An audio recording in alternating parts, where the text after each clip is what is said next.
guys, it's Ed again. Well, I'm starting to feel a little better. It was a little rough there over the first of the year. What is it today, the 3rd? 4th? I think it's the 4th. But I'm feeling a little better. I think I got both nostrils working. That's pretty good. So, anyway, today what we're going to work on is a continuation of the Kawasaki.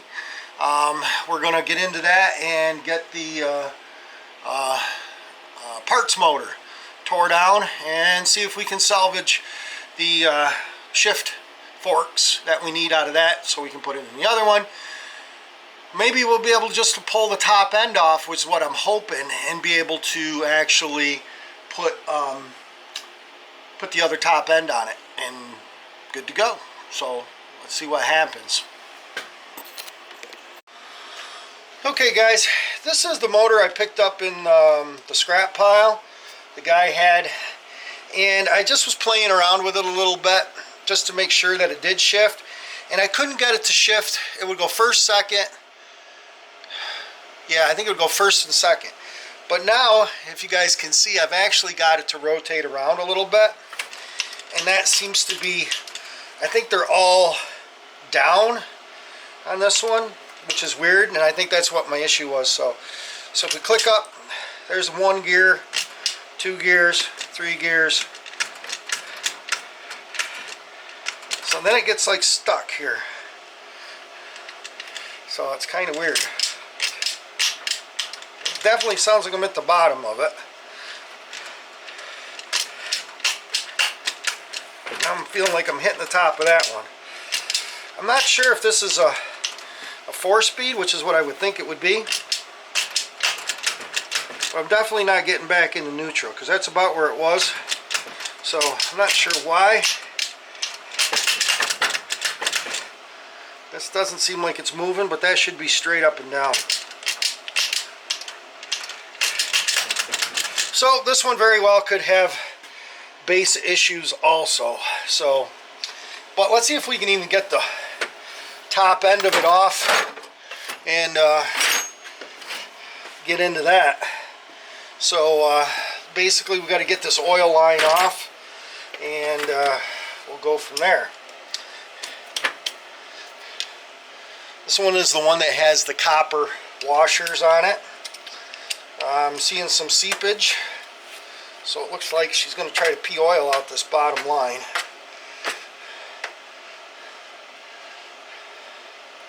A lot of oil. I'm going to keep that in there for a minute until I can get this one off. And then we got to get the screw out of the middle, which is always fun.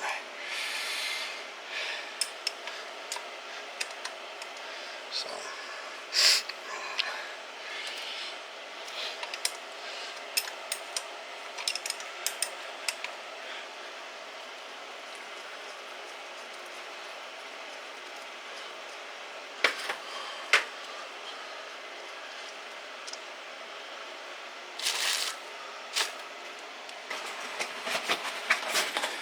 gonna start another tote for this project. Nice new clean one, except for the plastic stuff in it. So we'll use that. Oops. Not sure what that was. To store the parts that's coming off this bike. So again, we got these screws. I want to thank, I don't know if it was Kickity, I think it was, for mentioning the JIZ, Japanese Industrial Standard. I know they made screwdrivers, but he told me they make impacts that are the JIZ size. So that's pretty cool, because these just don't always work, and especially when this thing hasn't been apart since 83 or 84 or whatever. But we'll try.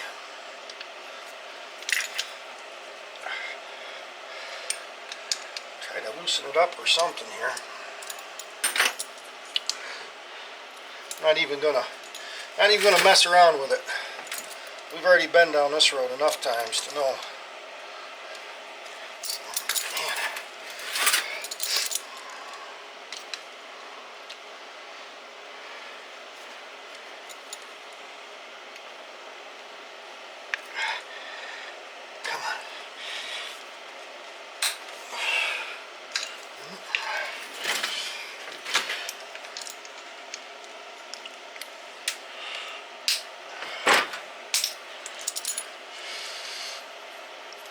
There. We got her loose that time. Took some grunting, but do the part spin over there. So now let's get this one that's leaking out down here. How much oil runs out of it. Oh, we got another one up here. Hang on.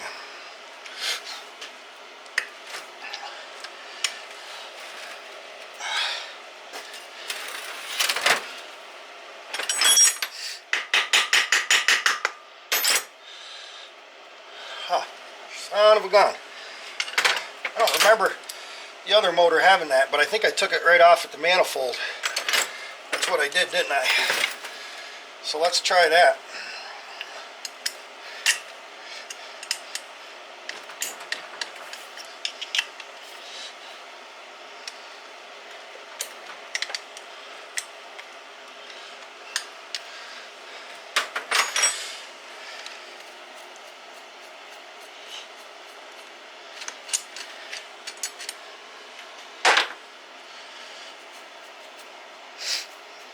Okay, now we're cooking with wet charcoal.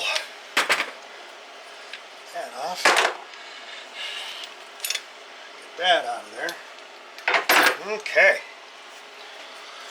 So, now that we know this head comes apart in 2 sections, that'll make life a little easier. I probably should have took this engine apart first, so I would have known how to get the other one apart, but you know, live and learn.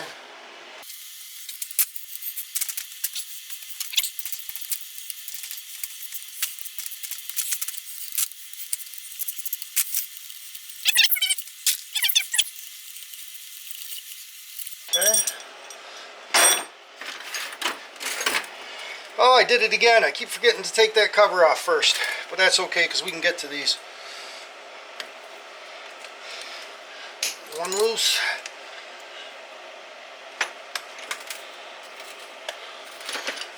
Two loose.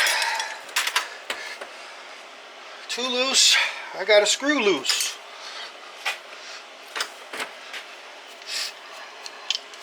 Get that out of there. Then we can get that cam chain off. That'll let the head come loose.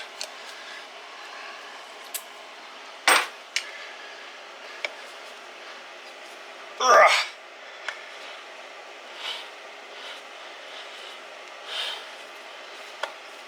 That one's a bit corroded, a bit nasty. Good old steel bolts and a aluminum head. They come out looking like that. Yucky, yucky, yucky. So let's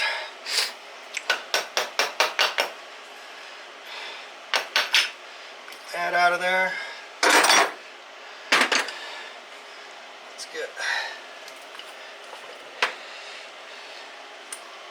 Maybe it was 10 millimeter.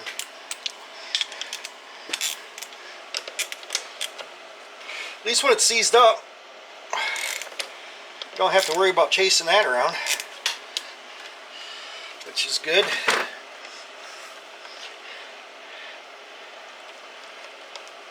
Gotta get the tensioner off too.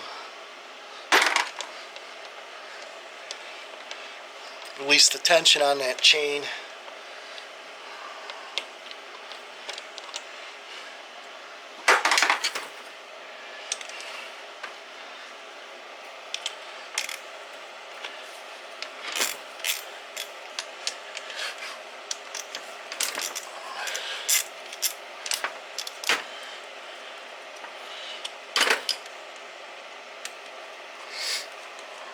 Okay.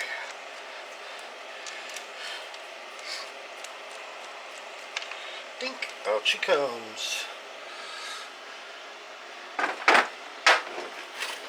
O-ring stuck in there or nothing. Yep.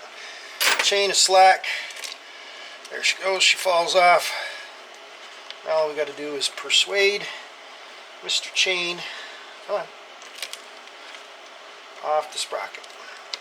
At least the top end is kind of oily. That's good.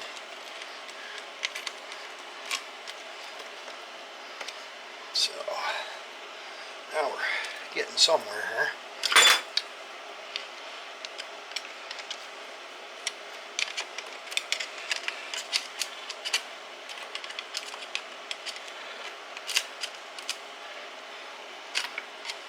Come on. You ever see anything fight you so bad? It's like, just come out. There, so bad. Doesn't want to come out. There. She came out that time. 2 screws here. Looks like 10 millimeters.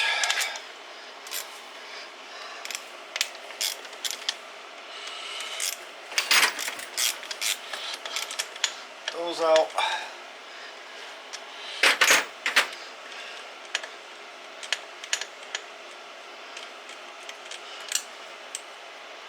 And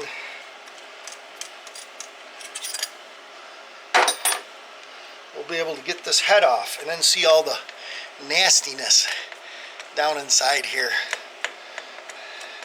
We know there's some nastiness. There always is. So, I think that's it. What do you think? The other one fell off, so this one probably will fight us. Where's the division? Oh no, right there's the division. Ooh, yuck. Yucky. Head. Actually, I think the valves look better in this head. This would actually probably free up. I don't think she set up that tight. You try to get you guys in there. You guys see? It almost even looks like there is some movement. Let's get her some. Let's get her some juice. Come on. That's a good sign. It looks like, here, I'll get you guys up here. It's hard to see. I sprayed that pretty full, and it looks like it's seeping right down past it. So that's a good sign when you can spray it down in there, and it kind of seeps. I mean, it's bubbling up on one side, but seeping down past, I think. Get this up out of here. I gotta put you back on the stand.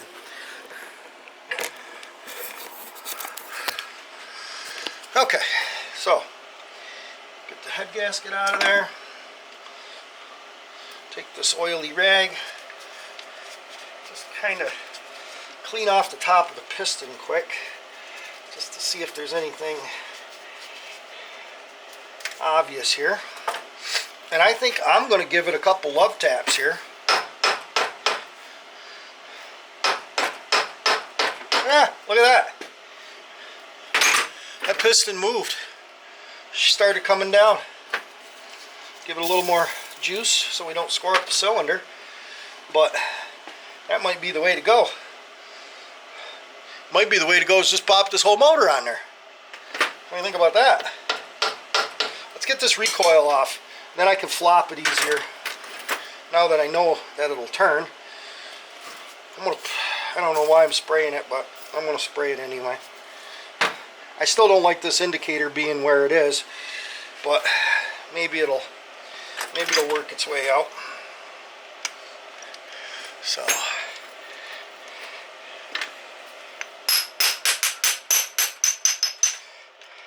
yeah, already slid out. I don't even know why I try with that. I know you guys are like, "Ah, you need to get that." I do. It's on my wish list. Oh, man.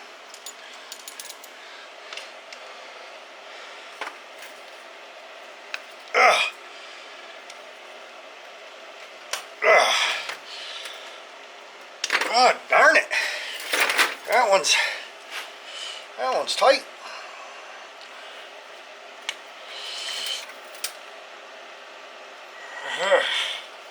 They don't even feel good. Usually they just go snap and they come right off. This one here is taking some metal with it. So I'm gonna, now that I got it broke free, maybe a little bit of PB will work its way in. Like I said, I'm not even gonna try. Okay, that one come off easy. We got one more on this, 3 of them.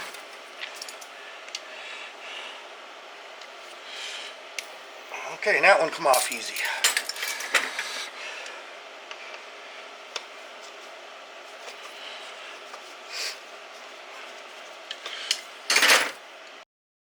I'm gonna try to spray a little juice in there.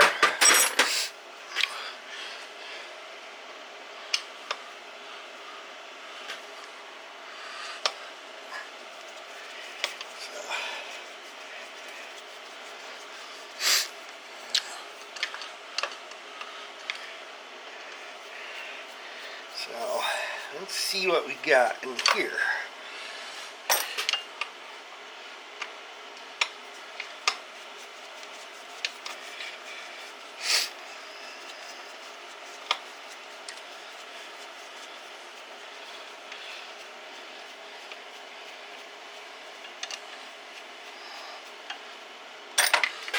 This one is the tough one. This one doesn't even want to turn with that screwdriver. Yep. Always got to be one that's going to fight you. Let's just try the little screwdriver. Ooh, sorry guys. I bopped my head on that. And I still dropped the damn screwdriver.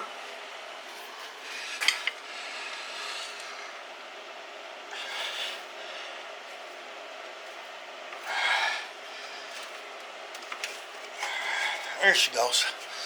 The little screwdriver got in there.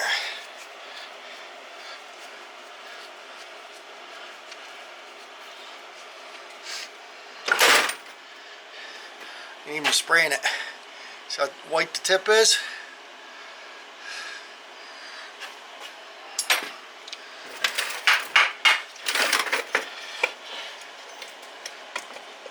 It's kind of rusty in there.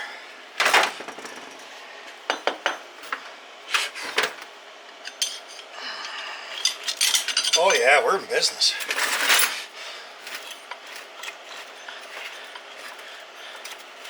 Let's catch it on the chain. See if we can get the chain fished up out of there. So close. I got a little hooky thing here somewhere. Have to go digging for it.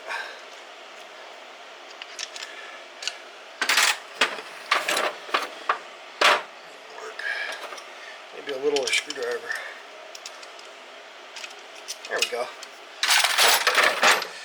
We'll get that up out of the hole. And then we'll just spin this by hand. And that's it. Just going around nicey nice. Pisty going up and down. I'm going to get it down in there. Throw a screwdriver in that. We'll check the bore. It's a little rough at the top. I'll get you guys in here, Ken. So we're gonna clean this out a little, but not as bad as the other cylinder, I don't think.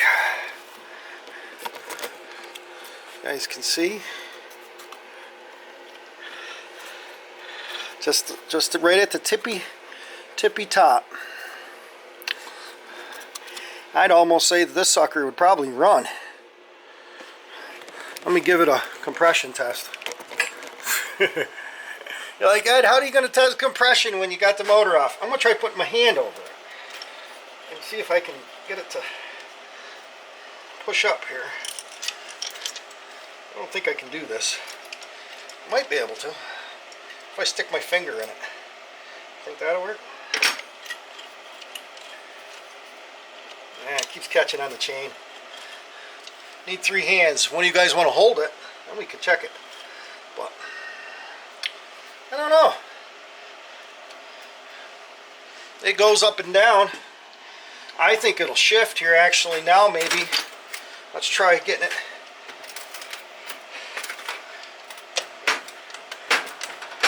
Now you can move it a little. Might move the... Damn it!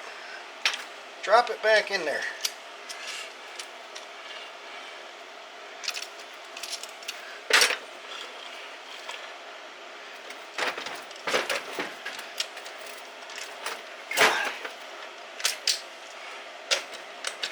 that's definitely all the way down.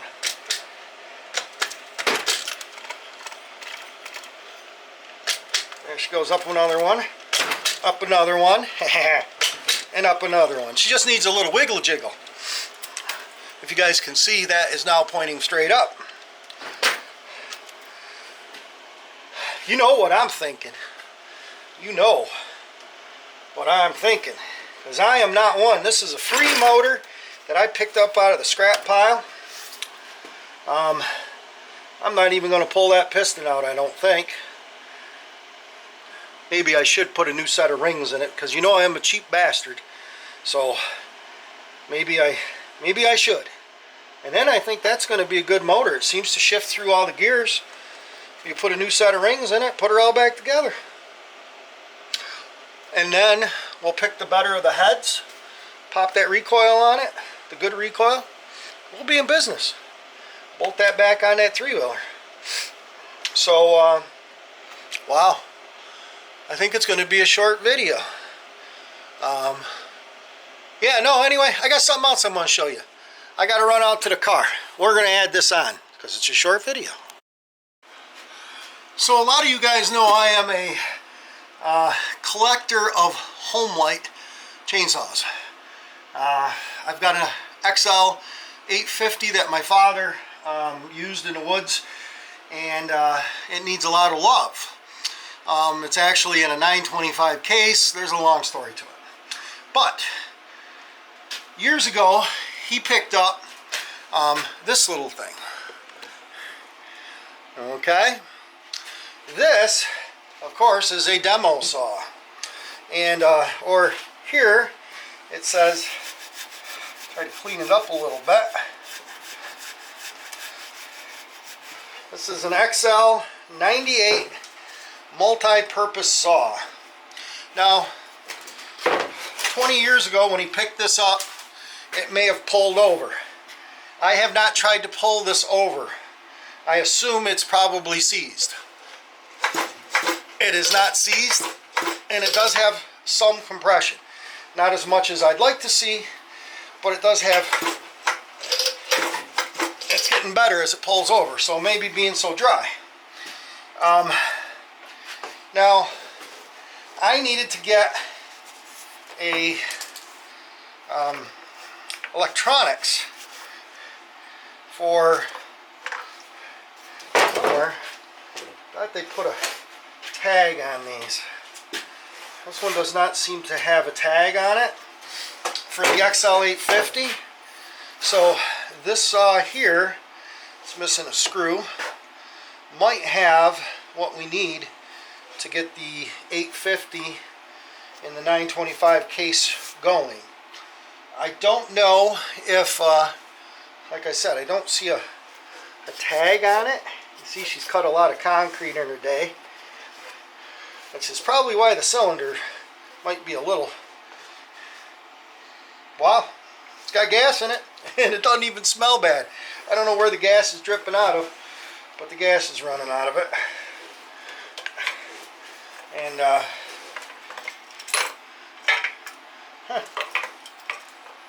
don't know.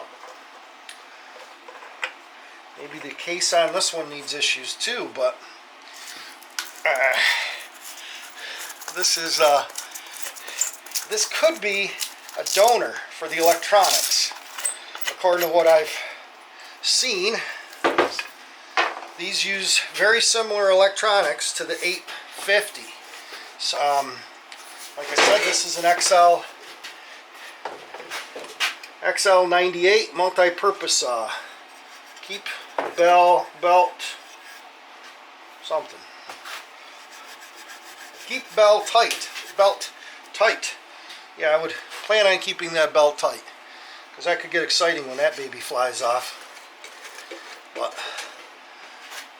so anyway, I just want to add that on the tail end of the video. At some point down the road, we're going to get into these chainsaws. I got 4 or 5 chainsaws here that need to be looked at, but back on the Kawasaki, I think we're going to order a set of rings for it, and I'm going to throw a new set of rings in that motor and put her back together and say screw the other old motor and go go with that one. So anyway, guys, thanks for watching, subscribing, commenting. I do appreciate all those comments. You know, I don't claim to know a whole hell of a lot, and you guys have been around, done this more than I have, and you guys seem to know a lot about a lot of stuff. So that's why I do this, so you guys can help me, and maybe someday down the road, if somebody has questions, they can watch one of my videos, and between what I know and what you know, we help another guy get an old piece of junk running. So thanks again. Bye.